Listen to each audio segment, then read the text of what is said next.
سلامونو نیکی هیله مو قبول کړئ ګرانو دوستانو. نن درته د نفس غټولو باره کې وایو. زمونږ دا ویډیو چونکې د بالغ حضراتو دپاره د جنسیاتو متعلق ده، کو تاسو فیملی سره نو بیا هینډفري استعمال کې یا دا ویډیو ځان له وګورئ. زمونږ ځوانانو ته اکثر دا مسله راځي چې هغې وي زمونږ نفس وړوکی دی. په دې باندې مونږ اول ډیر تفصیل کې نه ځو ځکه چې په دې مخکې ویډیوز مونږ کړي دي، خو دومره ځان سره یاد وساتئ چې د نفس سایز د 3 انچو نه تر 2 انچو پورې دی. کو دې کې د چا 4 انچي 4.5 یا 5 نو دا هم ټیک دی، کو د چا 3.5 انچي دا هم ټیک دی.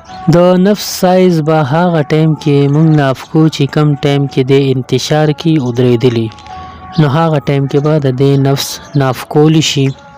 د نفس غټېدو خو څه دغه نشته، خو اکثر نقص دا پیدا شوي چې د نفس د پټې چې کمې دي نو دا ډېرې زیاتې خرابې شوي او نفس کې استازګي یعنې ودرېدل صحیح نه کېږي. د هغې په وجه نفس وړوکی ښکاري.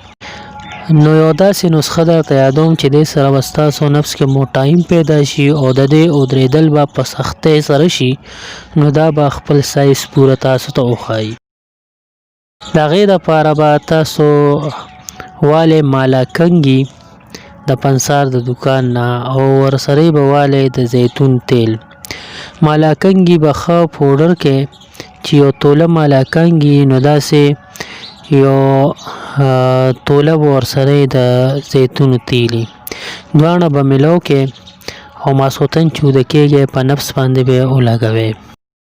چې سار پاسې نو اجمود عام ملاویږي، د سپیرکو یو قسم دی، هغه به تاسو په ګرم اوبو کې ویشوئ چې اوبه داسې تړمې شي، لږه ګرموالی کم شي، نو بیا به پرې نفس ووینځئ.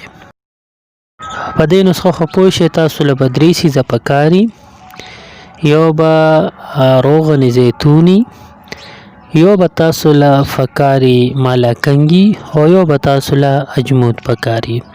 امید دی چې ویډیو به مو خوښه شوي. کو په چینل نوی سبسکرایب کې، ځکه زما په چینل به تاسو ته ملاویږي د جنسیاتو معلومات. کو څه تپوس هم ستاسو کمنټ کې کولی شئ. د لوی الله په امان.